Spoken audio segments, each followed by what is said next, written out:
欲しかった家族ってやつか。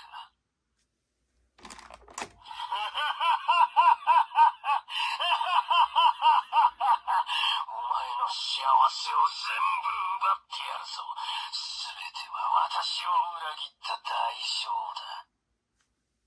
よう、坊主。やはりこの体が一番落ち着くな。家族もろとも地獄の豪華に焼かれるがいい。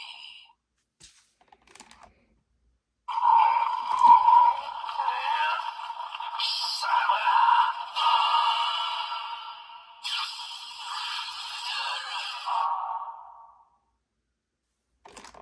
俺は順平のすさんだ日常の中で自由に生き、悪魔としての強さを得たのだ。お前も悪魔らしく、もっと気ままに生きてみろ。そうすれば強くなれるぞ。ファイス、忘れるんじゃないぞ。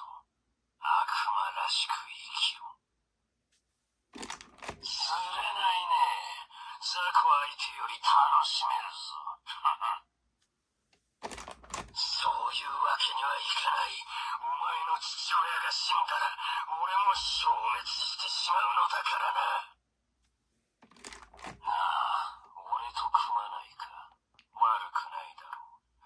お前の中の悪魔はいなくなり、俺は順平に捨てられた。お互いフリーってわけだ。お初にお目にかかります。これが私の姿。あなたから生み出された悪魔、ヴェイル。こんなところで死んでもらっては困ります。あなたには生きなければならない理由があるはずです。私が力を貸して差し上げましょう。最高だぜ。お前のその顔、その絶望。お熱いね。俺よりその女の方がいいってわけだ。冗談じゃねえぞ。お前は俺から逃げられない。一生な。たかが人間のくせに、俺とお前が組めば、世界は思うがままだ。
だ。